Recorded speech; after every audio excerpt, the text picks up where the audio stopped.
Buen día. Durante los próximos minutos vamos a realizar un repaso neuroanatómico, funcional y semiológico que nos permita realizar un correcto abordaje para el diagnóstico de los diversos trastornos que afectan el sistema nervioso periférico. Recordando que el patrón de déficits motores y sensitivos que puedan presentarse en un determinado cuadro clínico pueden ser útiles para distinguir lesiones que afectan el sistema nervioso periférico de aquellas que afectan el sistema nervioso central. El recuerdo y el conocimiento de la localización neuroanatómica y también el reconocimiento de ciertos patrones de presentación pueden ser útiles para diagnosticar tanto lesiones focales como trastornos generalizados multifocales que afectan el sistema nervioso periférico. Y también es útil recordar que los métodos complementarios en la mayoría, por no decir en todas, las patologías neuromusculares nos van a proveer información adicional para acercarnos al diagnóstico más certero. El sistema nervioso periférico consiste de estructuras nerviosas motores, sensitivas y autonómicas que se extienden por fuera de la pía madre que recubre el cerebro y la médula espinal. Las neuronas motores están localizadas en la sustancia gris anterior de la médula espinal y a menudo son llamadas como células del asta anterior. Sus axones se dirigen a través de las raíces nerviosas hasta los nervios periféricos y se establece una comunicación o una relación cercana con los músculos a nivel de la unión neuromuscular. Las neuronas sensitivas están localizadas en el ganglio de la raíz dorsal, las cuales están localizadas posteriormente por fuera de los forámenes intervertebrales. Las raíces dorsales y ventrales se dirigen a través del foramen intervertebral y se unen para formar los nervios espinales. Los ramos primarios anteriores forman los plexos braquiales y lumbosacros, los cuales van a finalizar a nivel de los nervios periféricos. Y hay que recordar que cada una de estas estructuras neuroanatómicas son responsables de proveer eferencias motoras a músculos específicos o de recibir aferencias sensitivas desde áreas específicas de las extremidades, por ejemplo,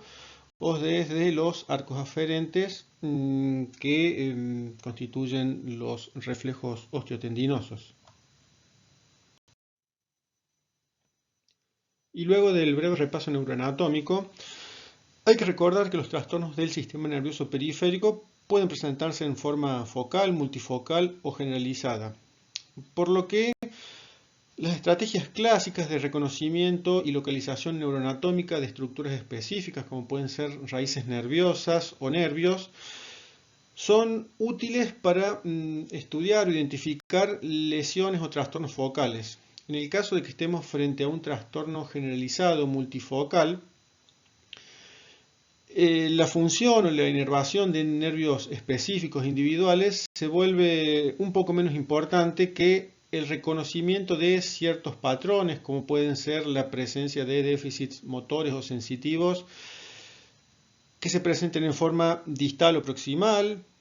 si tales síntomas motores o sensitivos pueden presentarse en forma simétrica o asimétrica entre las extremidades, o si se puede encontrar la presencia de afectación de pares craneales o compromiso autonómico. Un enfoque racional para evaluar a un paciente en el cual sospechamos que pueda presentar una patología que afecte el sistema nervioso periférico debe responder algunas de las siguientes preguntas acerca de la presentación clínica característica. Una de ellas es si el trastorno se localiza en el sistema nervioso central o se localiza en el sistema nervioso periférico. Si ya determinamos que el trastorno está localizado a nivel del sistema nervioso periférico, sí puede especificarse o puede detallarse o localizarse si hay una estructura específica que sea la que esté afectada. Y si la clínica es generalizada o multifocal, hay que preguntarse si involucra un trastorno sensitivo o debilidad o ambas, si es principalmente proximal o distal o se presenta de ambas formas y si dicha presentación es simétrica o asimétrica.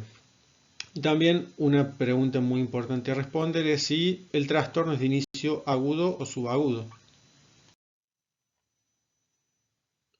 Intentando responder a la primera pregunta que nos hacíamos, hay ciertos datos que vamos a obtener a partir de la anamnesis y del examen físico que nos van a permitir distinguir si estamos ante la presencia de una lesión que afecta al sistema nervioso central o una lesión que afecta al sistema nervioso periférico. En cuanto a las características compatibles con lesiones que nos hagan sospechar una localización al nivel del sistema nervioso central, hay ciertos hallazgos que tenemos que tener presente y recordar. En el caso de que el paciente presente reflejos vivos o hiperactivos en una determinada extremidad afectada, en el caso de que haya aumento del tono en una determinada extremidad, en el caso de que haya síntomas sensitivos o motores en dos extremidades del mismo lado del cuerpo, en el caso de que haya debilidad de los extensores en miembros superiores o debilidad de los músculos flexores en miembros inferiores, son todas características que nos tienen que hacer por lo menos sospechar fuertemente la presencia de una localización central del trastorno que esté aquejando al paciente. En el caso de que el paciente presente alteraciones sensitivas en ambos miembros inferiores con un nivel sensitivo a nivel del tronco, o que el paciente presente disminución de la sensibilidad dolorosa en un lado, ¿sí?, del cuerpo o en una extremidad, y debilidad y disminución de la propiocepción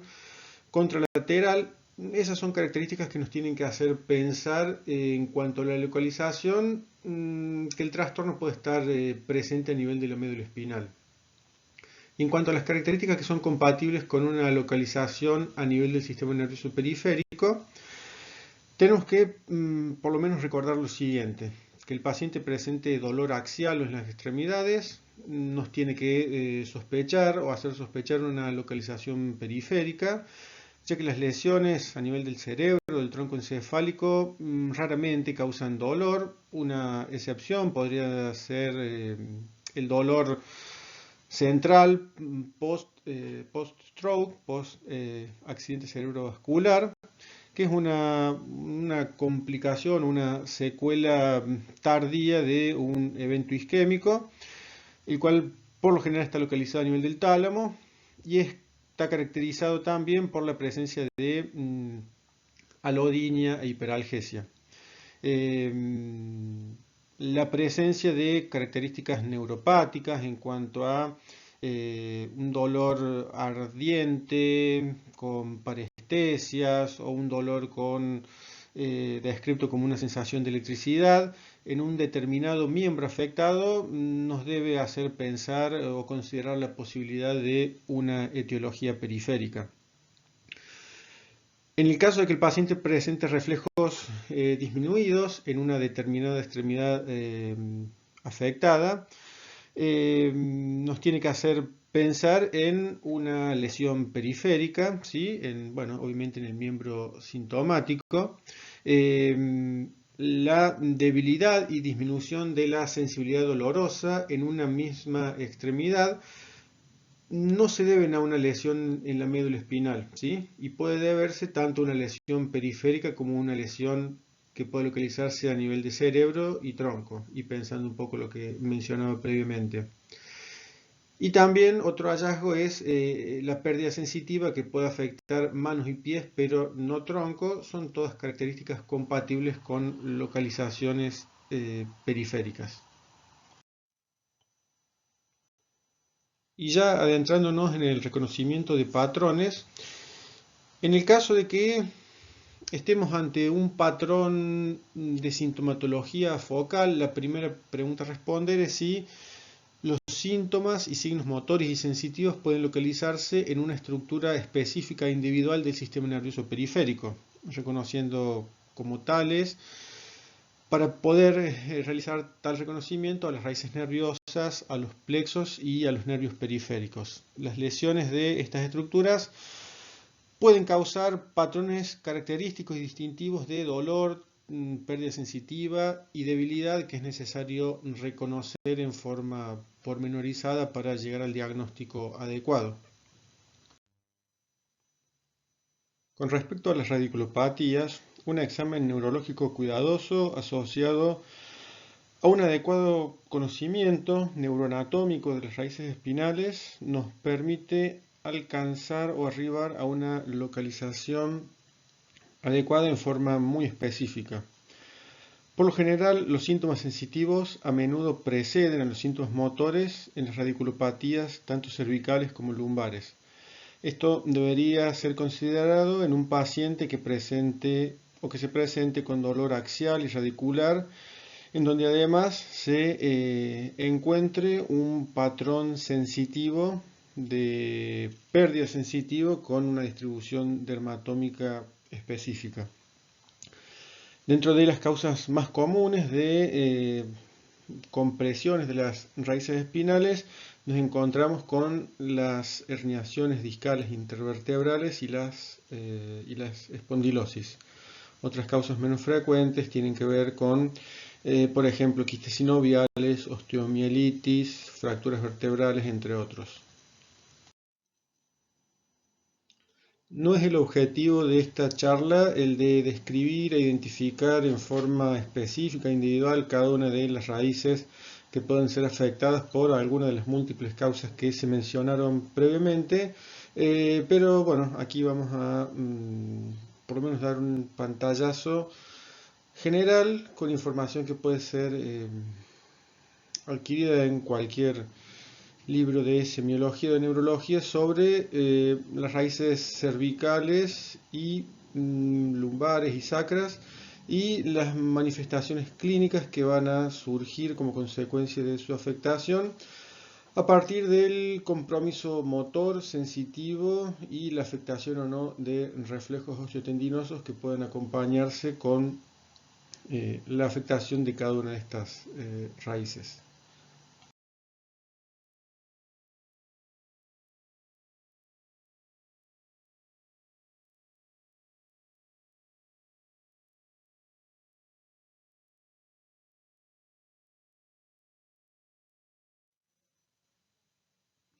En relación a las plexopatías,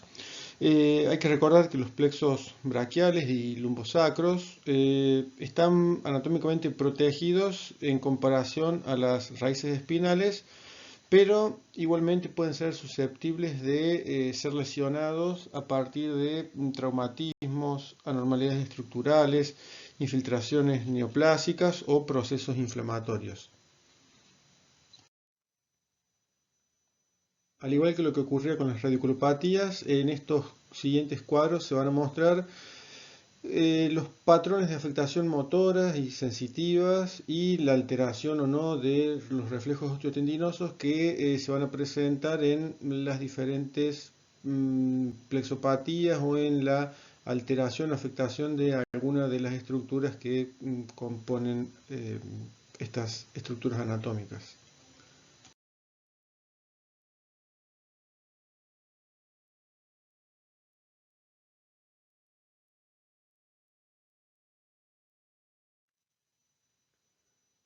Con respecto a las mononeuropatías, hay que recordar que la mayoría de ellas ocurren en sitios de atrapamiento específicos,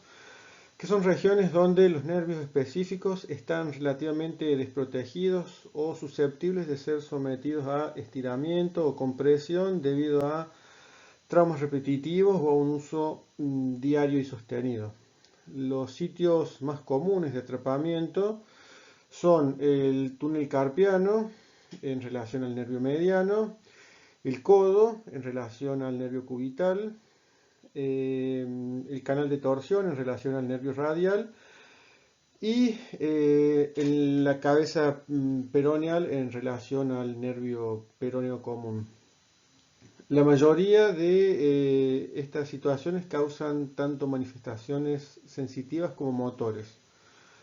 Otras causas que son menos frecuentes de mononeuropatías incluyen injurias agudas debido a traumas, isquemia, compresión o infiltración tumoral, infecciones y radiaciones, entre otras. Al igual que lo que habíamos visto previamente en relación a las radiculopatías y las plexopatías, en estos siguientes cuadros vamos a identificar las principales o los principales músculos afectados, la alteración sensitiva que se pueda llegar a encontrar y la alteración o no de reflejos osteotendinosos en relación a el compromiso de nervios individuales. Cabe recordar que las mononeuropatías que más comúnmente pueden llegar a causar un síndrome motor puro son aquellas en las cuales se afectan nervios que no tienen un componente sensitivo, como pueden ser el nervio supraescapular, el nervio interóseo anterior y el nervio interóseo posterior. En algunas ocasiones, el atrapamiento de un nervio mixto, tales como pueden ser el peroneo común o el cubital, pueden respetar los fascículos que están involucrados en la sensibilidad. Y en estos casos, la distribución de la debilidad es un dato que nos ayuda en forma bastante oportuna en localizar la lesión específica. También es bueno recordar que algunos nervios periféricos no tienen un componente motor y una lesión focal que involucre a algunos de estos resultará en una pérdida sensitiva aislada en la distribución del nervio afectado. Ejemplos de estos nervios, como ejemplos podemos mencionar al nervio radial superficial y a los nervios cutáneos antebraquiales mediales y laterales en las extremidades superiores. Y en las extremidades inferiores podemos mencionar al nervio femerocutáneo, el nervio safeno y el nervio sural. No es algo poco común de ver que en una mononeuropatía focal de nervios mixtos, en donde hallemos preferentemente el compromiso, al menos inicial, de los fascículos sensitivos. Un ejemplo a destacar sería una mononeuropatía del nervio mediano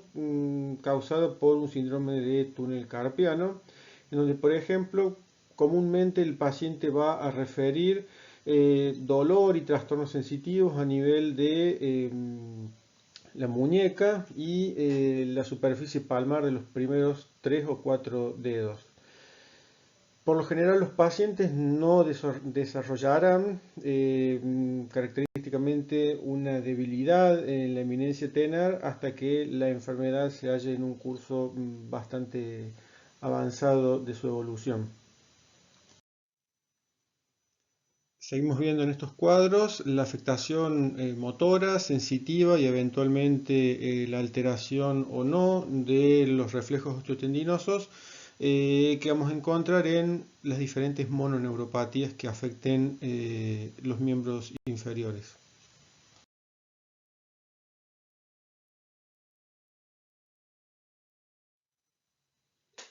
Y una vez que hemos repasado los diferentes patrones de sintomatología focal que pueden afectar en forma específica y aislada a las raíces nerviosas, plexos o nervios periféricos, nos vamos a adentrar en el reconocimiento de los patrones generalizados o multifocales, que en el caso de tener como origen algún tipo de trastorno o patología que afecte el sistema nervioso periférico, las preguntas que nos deberemos responder para localizar y para identificar estos patrones son las siguientes. En primera instancia hay que evaluar si los síntomas que se presentan son motores sensitivos o ambos. La siguiente pregunta para responder es si la sintomatología es proximal o distal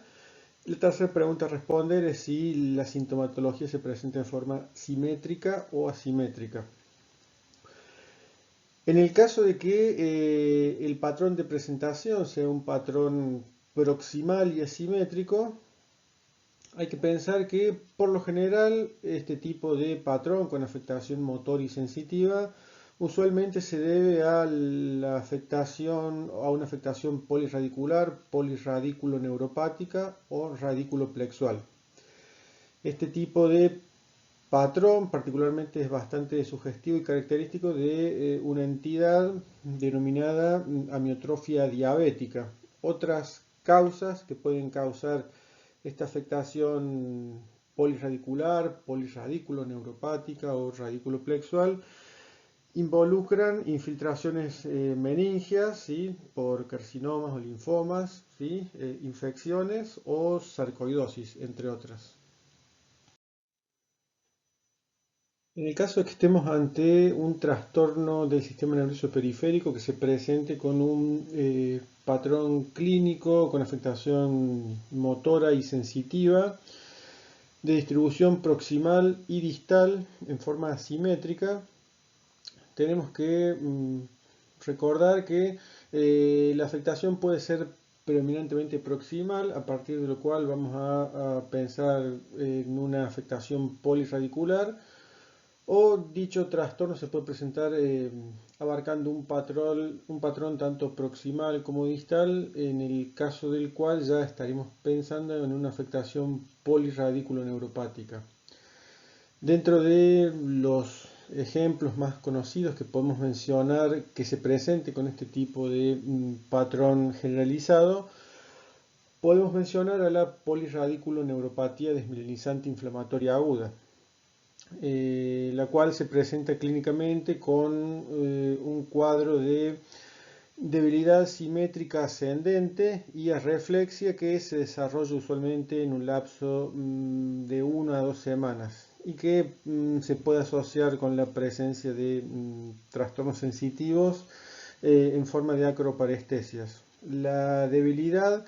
por lo general afecta en forma simétrica los músculos de las extremidades, tanto en forma proximal como distal,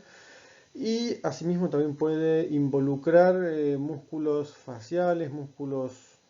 fonatorios, deglutorios, respiratorios y ocasionalmente en algunas de sus variantes los músculos oculomotores. Los trastornos sensitivos son comunes en su presentación, aunque por lo general en forma un poco más leve. La mayoría de los pacientes que se presentan con esta patología refieren dolor radicular sobre todo, y a menudo algunos de ellos pueden presentar como parte del compromiso nervioso, se pueden presentar con disautonomía caracterizada por taquicardia sinusal y labilidad de la presión arterial. La mayoría de esos pacientes alcanzan su nadir clínico en un lapso de 4 semanas. Por otro lado, también tenemos que mencionar a la polirradiculoneuropatía desmielinizante inflamatoria crónica, la cual se presenta con un cuadro de debilidad proximal y distal lentamente progresivo, arreflexia y asimismo también trastornos sensitivos. La progresión en esta entidad continúa por un lapso mayor a 8 semanas luego del inicio de los síntomas. En el caso de estar ante un paciente que se presenta con un patrón de afectación tanto motora como sensitiva, en donde la distribución va a ser predominantemente asimétrica y prominentemente distal, tenemos que pensar como una opción diagnóstica estar ante la presencia de una mononeuritis múltiple, la cual está definida como la afectación de 2 o más nervios periféricos en más de una extremidad, incluyendo la posible afectación de nervios craneales. El mecanismo común de producción de esta patología Es de tipo vasculítico a través de una destrucción inflamatoria de la vasa nervorum, resultando en una lesión isquémica del nervio. El curso clínico de esta entidad tiende a ser agudo o en algunos casos recidivante, con significativo dolor y trastornos motores y sensoriales y sensitivos en la distribución de un nervio periférico específico. A medida que pasa el tiempo y esta entidad va progresando, se va desarrollando, el paciente puede tener tantos nervios afectados que el patrón se transforma o pasa de ser asimétrico a volverse simétrico, un patrón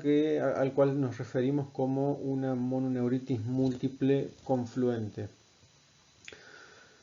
Aun cuando haya un solo nervio afectado, las condiciones que predisponen a que un paciente desarrolle una mononeuritis múltiple deberían ser consideradas si no hay evidencia de un trauma evidente a nivel del nervio periférico, si el nervio involucrado no es un nervio que sea susceptible de ser sometido a atrapamiento o estrechamiento, o si el trastorno que podemos llegar a encontrar no se localiza en un sitio habitual de atrapamiento. Dentro de las causas que podemos mencionar como etiologías de este cuadro, la vasculitis no sistémica es una de ellas, los trastornos inflamatorios sistémicos en el contexto de patologías reumatológicas como lupus eritematoso sistémico, síndrome de Sjögren, artritis reumatoidea. El linfoma, la diabetes y el VIH son otras de las causas que se condicen con esta enfermedad. En el caso de presentarnos ante un trastorno motor y sensitivo con un patrón de distribución distal y simétrico, lo más probable es que nos encontremos o estemos ante presencia de una polineuropatía dependiente de longitud, a la cual nos vamos a referir como polineuropatía simétrica distal, la cual se presenta con síntomas predominantemente sensitivos, con poco o en algunos casos ningún compromiso motor, hasta estadios avanzados de la enfermedad, cuando el paciente puede empezar a referir y a presentar debilidad distal de leve moderada en las extremidades inferiores predominantemente. Los pacientes además habitualmente experimentan dolor neuropático, parestesias o trastornos sensitivos que empiezan en los dedos de los pies o en la región plantar de los pies debido a una injuria axonal dependiente de longitud. A medida que la enfermedad progresa, los síntomas sensitivos progresan asimismo en forma proximal. Y al momento en que las anormalidades sensitivas se localizan o han progresado hasta las rodillas, los pacientes empiezan a experimentar trastornos sensitivos en forma de parestesias, dolor o hipoestesia a nivel de las manos. Los síntomas sensitivos luego progresan también proximalmente en las extremidades superiores. La pérdida de los reflejos osteotendinosos ocurren también en un patrón dependiente de longitud. Y en caso de estar presente, el compromiso motor también comienza distalmente con debilidad en músculos flexores o extensores de los pies. La atrofia de los músculos intrínsecos de los pies puede ser encontrada y evaluada antes de que clínicamente el paciente refiera debilidad significativa. Los pacientes que se presenten con una polineuropatía simétrica distal a menudo pueden notar trastornos o disfunción sudomotora leve en el cuestionamiento dirigido, en la anamnesis dirigida, refiriendo disminución de la transpiración en los pies o incremento de la transpiración en forma más proximal. Sin embargo, otros signos y síntomas significativos de neuropatía, incluyendo, por ejemplo, hipotensión ortostática, alteraciones sexuales o gastroparesia,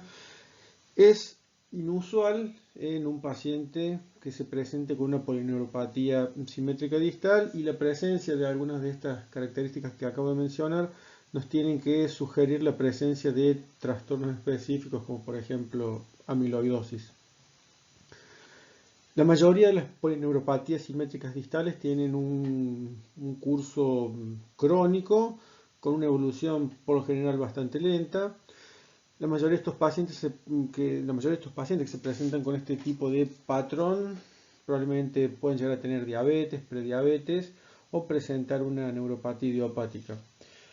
Aunque es mucho menos común, siempre tenemos que evaluar la posibilidad de que el paciente no pueda estar presentando un déficit vitamínico o una gammopatía monoclonal como etiología o como causa de su polineuropatía simétrica distal.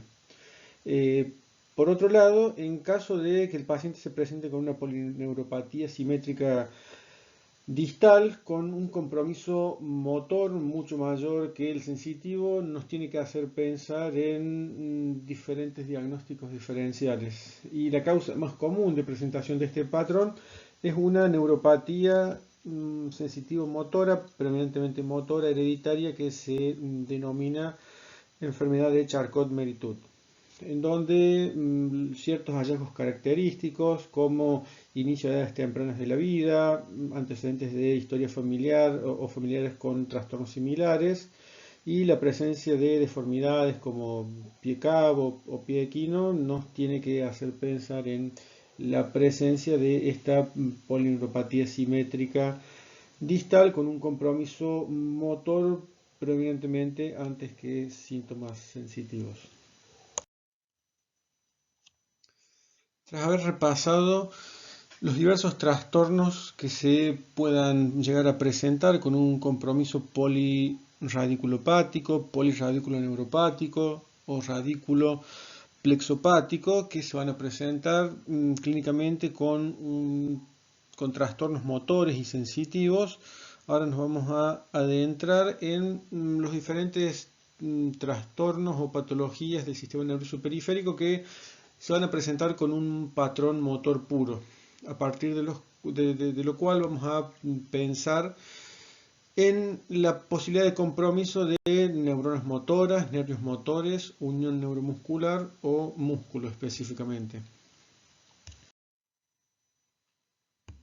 En el caso de presentarnos ante un paciente que se presenta con un patrón de debilidad simétrica y predominantemente proximal sobre distal, las posibilidades diagnósticas de evaluar son la presencia de una miopatía, de una enfermedad de placa neuromuscular o de una enfermedad de neurona motora. Dentro de las enfermedades de placa neuromuscular vamos a describir en forma breve la miastenia gravis, que es la más frecuente y la mejor estudiada dentro de este grupo de patologías, en donde además del patrón de debilidad previamente descrito, podemos llegar a encontrar un paciente que se presente con tosis, diplopía, disartria, disfagia, en el contexto de un par de características que son muy importantes a tener en cuenta, que son la presencia de fatigabilidad y la presencia también de fluctuación de la sintomatología motora.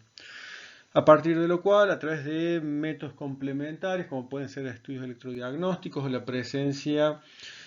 en análisis de sangre de anticuerpos contra el receptor de la acetilcolina, nos llevan al diagnóstico confirmatorio de la patología. En cuanto a las enfermedades que pueden afectar a la neurona motora, vamos a mencionar solamente a la atrofia muscular espinal, a la atrofia muscular progresiva y a la atrofia muscular espinobulbar. En el caso de estar ante la presencia de un paciente con un patrón de debilidad asimétrico, con afectación tanto proximal como distal, las posibilidades diagnósticas a considerar inicialmente incluyen la presencia de un trastorno neurogénico, un trastorno que afecte las neuronas motoras, con la excepción de un trastorno miopático inflamatorio que es la miositis por cuerpos de inclusión, en donde vamos a encontrar una debilidad asimétrica que involucra preferentemente a los flexores profundos de los dedos y a los cuádriceps, como se ve en el diagrama a la derecha que se localiza en este slide. Con respecto a las patologías que afectan las neuronas motoras, dentro del grupo mencionado, la más frecuente y la más común y la mejor estudiada es la esclerosis lateral amiotrófica, que es una enfermedad, progresiva, invariablemente fatal y neurodegenerativa que usualmente se presenta en forma esporádica, aunque hay casos familiares descriptos y hay algunos casos esporádicos que impresionan estar asociados con ciertas mutaciones genéticas. Y continuando con lo que mencionaba en la anterior diapositiva, la esclerosis lateral amiotrófica se presenta con un patrón inicial de debilidad distal y asimétrica en aproximadamente 2/3 de los casos, permaneciendo el tercio restante con un inicio sobre todo de compromiso vulvar. Es una enfermedad que no causa síntomas sensitivos, no causa dolor, aunque los pacientes se pueden quejar de calambres musculares en forma intermitente. Y como mencionaba previamente, el compromiso de pares craneales bajos es una forma bastante frecuente de presentación. Lo característico de esta patología es el compromiso simultáneo o la afectación simultánea de neuronas motoras superiores e inferiores, a partir de lo cual en un paciente podemos llegar a presenciar hallazgos tales como hiperreflexia, espasticidad, signos de liberación frontal y reflejos primitivos, como pueden ser la presencia de signos de Babinski y Hoffman como manifestación de afectación de neurona motora superior, y también podemos llegar a encontrar signos de afectación de neurona motor inferior, tales como fasciculaciones, atrofia, entre otros. Intentando hacer un breve resumen y recordando lo que se expuso en diapositivas anteriores, vamos a recordar el patrón de distribución o patrón de debilidad en las patologías que se presentan puramente con síntomas motores y las características clínicas distintivas de algunas de ellas. En el caso de que la localización del problema esté a nivel de los músculos, vamos a encontrar que la debilidad es predominantemente proximal por sobre distal, aunque hay algunas excepciones que se encuentran ante lo que acabo de mencionar. En el caso de patologías o trastornos que involucren la unión neuromuscular, vamos a recordar que la miastenia gravis, el patrón de debilidad que es predominantemente simétrico y proximal por sobre distal, también va a involucrar la debilidad en músculos faciales, como pueden ser músculos orbiculares, músculos vulvares, músculos faciales, que pueden presentar mayor o menor compromiso axial o de extremidades. Y recordando como una característica clínica distintiva de esta patología la presencia de fatigabilidad. En el caso del síndrome miasténico de Eaton-Lambert vamos a encontrar que el patrón de debilidad es predominante en miembros inferiores y que como características distintivas vamos a encontrar la disautonomía y la hiporreflexia que se exacerba por el ejercicio. En el caso de los trastornos que afecten las neuronas motoras, vamos a recordar que el más frecuente de ellos es la esclerosis lateral amiotrófica, que se va a presentar inicialmente con un patrón de debilidad asimétrico y distal, y que con el tiempo y con la progresión de la patología ya vamos a encontrar que dicho patrón pasa a presentar una afectación tanto distal como proximal, y que puede comenzar en 2/3 de los casos en las extremidades con el patrón descrito recientemente, o en 1/3 de los casos con un comienzo vulvar. Y como características clínicas distintivas vamos a encontrar signos de afectación de motoneurona superior, afección pseudovulvar, una pérdida de peso significativa y disfunción frontotemporal aproximadamente en el 50% de los casos. En el caso de otras enfermedades de neurona motora, como puede ser la atrofia muscular espinal, vamos a encontrar un patrón de debilidad predominantemente proximal, ¿sí? Con un compromiso también vulvar y respiratorio, y como características clínicas vamos a encontrar una herencia autosómica recesiva y un comienzo en algunas de las variantes de esta patología en la infancia o en la niñez. En el caso de la atrofia muscular espino-vulvar, vamos a encontrar un compromiso de motoneurona inferior, al igual que en la atrofia muscular espinal, en donde el patrón de debilidad va a ser predominantemente proximal y vulvar. Vamos a encontrar una herencia ligada al X, y como características clínicas distintivas, dentro de varias características de este cuadro, podemos llegar a encontrar fasciculaciones en cara, lengua, ginecomastia, infertilidad o diabetes. En el caso de la diplejía amiotrófica braquial, es una enfermedad neuromotora que afecta a los miembros superiores en forma bilateral y proximal, y que como característica no progresa a otras regiones corporales por un lapso de mayor a 12 a 24 meses, como se menciona en el cuadro. En relación a patologías que afecten los nervios periféricos, son raras, no son de las más frecuentes, pero es necesario o es bueno recordar que hay trastornos como los que se mencionan aquí en esta diapositiva: la neuropatía motora multifocal y la polirradiculoneuropatía desmielinizante inflamatoria crónica, la variante motora pura, que pueden llegar a presentarse con un patrón de debilidad característico distintivo, y recordando, como mencionaba previamente, que son neuropatías que pueden llegar a presentarse sin trastornos sensitivos, con manifestaciones puramente motoras. Y considerando los trastornos del sistema nervioso periférico que se van a presentar con una disfunción sensitiva pura, sin ningún tipo de compromiso motor, vamos a considerar que la localización de estos trastornos pueden estar determinada a nivel de la médula espinal por compromiso de los tractos sensitivos, a nivel de los ganglios de la raíz dorsal, a nivel de nervios sensitivos y a nivel de fibras finas no mielinizadas. La mayoría de las lesiones que afectan estas estructuras se van a presentar con una pérdida sensitiva estática en una distribución determinada y fija,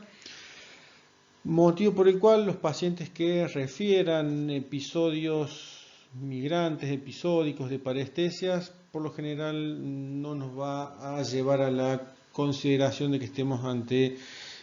la posibilidad de identificar una causa neurológica clara como origen de estos síntomas. Es útil recordar que las proyecciones centrales de las neuronas sensitivas discurren a través de las columnas dorsales y de los tractos espinotalámicos, los cuales pueden ser alterados debido a patologías tales como traumas, discopatías, infecciones o procesos tóxico-metabólicos que lleven a una pérdida sensitiva y en algunos casos dolor por debajo del nivel lesional. Una injuria focal de las columnas dorsales a nivel de la médula espinal en sus partes más bajas puede afectar las extremidades inferiores solamente, y hay que recordar obviamente que un trastorno similar que afecte la médula cervical probablemente se presente con un trastorno mucho más generalizado y que abarque obviamente los 4 miembros, de acuerdo obviamente a la etiología específica que afecta al paciente. Todos los nervios sensitivos periféricos derivan de neuronas localizadas en el ganglio de la raíz dorsal y pueden ser afectadas por procesos inflamatorios, infecciosos y metabólicos que pueden llegar a comprometer a estas neuronas. Debido a que estas condiciones, estas etiologías pueden afectar a cualquier ganglio de la raíz dorsal, la pérdida sensitiva que se da en estos casos puede no conformar el típico patrón dependiente de longitud que vemos en la mayoría de las polineuropatías simétricas distales. En estas situaciones, la pérdida sensitiva puede ser asimétrica y puede afectar predominantemente áreas proximales antes que áreas más distales, incluyendo por ejemplo extremidades superiores, cara y tronco. La pérdida sensitiva en los miembros a menudo es bastante profunda, llevando a una ataxia de la marcha y a movimientos, en algunos casos, pseudoatetósicos. Y obviamente en estos casos los pacientes presentan un marcado compromiso de la propiocepción y además los reflejos osteotendinosos en estas situaciones están disminuidos o ausentes. Dentro de las etiologías que pueden provocar este tipo de neuronopatía sensitiva, con la distribución ya mencionada, podemos considerar los síndromes paraneoplásicos, el síndrome de Sjögren, a la quimioterapia y a las complicaciones del VIH. En este cuadro resumimos y esquematizamos las respuestas a las preguntas que nos hicimos inicialmente en relación a los trastornos del sistema nervioso periférico, cuya sintomatología se presenta o se puede presentar con trastornos motores, sensitivos o ambos, y con una distribución proximal o distal o ambas, y una distribución asimismo también simétrica o asimétrica. Considerando que la distribución de síntomas y signos es de capital importancia para categorizar los diferentes trastornos que afectan al sistema nervioso periférico, es importante también tener en cuenta que el tiempo de evolución nos puede ayudar o puede aportar información adicional para llegar a un diagnóstico lo más exacto y rápido posible. El único trastorno neuromuscular agudo es aquel que puede considerarse como secundario a un traumatismo directo sobre alguna de las estructuras nerviosas mencionadas y desarrolladas hasta el momento. Pero hay que pensar también que hay otras etiologías como pueden ser infecciosas, inflamatorias y trastornos o alteraciones tóxico-metabólicas que se pueden presentar en forma subaguda desarrollándose en el curso de horas a días, algunas de las cuales están mencionadas aquí en el cuadro y dependiendo de la localización de la estructura afectada, vamos a considerar en la columna de la derecha algunos de los ejemplos que nos pueden llevar a disminuir un poco el amplio abanico de diagnósticos diferenciales. Por ejemplo, en el caso de una afectación de neurona motora, vamos a pensar en un cuadro infeccioso secundario a poliovirus o virus de West Nile o una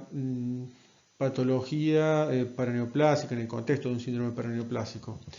En el caso de un compromiso de una raíz espinal, vamos a pensar en una herniación discal o en un trastorno infeccioso, por ejemplo, como consecuencia de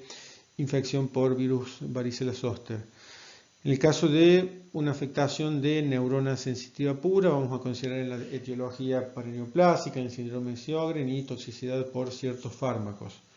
En el caso de afectación de plexos, vamos a considerar a la plexitis braquial idiopática o a la amiotrofia diabética. En el caso de la afectación de nervios periféricos, podemos considerar el trauma directo, la acción de ciertos tóxicos, por efecto de quimioterapia o por intoxicación por metales pesados, a la mononeuritis múltiple de etiología vasculítica y a la polirradiculoneuropatía desmielizante inflamatoria aguda. En el caso de compromiso de la unión neuromuscular de presentación aguda, podemos considerar al botulismo. Y en el caso de afectación específica de los músculos esqueléticos, podemos considerar a las miopatías inflamatorias, miopatías tóxicas y en algunos casos a miopatías metabólicas que puedan provocar rabdomiólisis. No es el objetivo de esta charla la de hacer o profundizar demasiado en el uso de métodos complementarios, sino que el objetivo es basarse sobre todo en los hallazgos semiológicos del examen físico, pero hay que recordar que la ayuda que nos pueden aportar diferentes métodos complementarios obviamente nos van a facilitar o por lo menos a disminuir un poco el abanico de posibilidades en cuanto a diagnósticos diferenciales para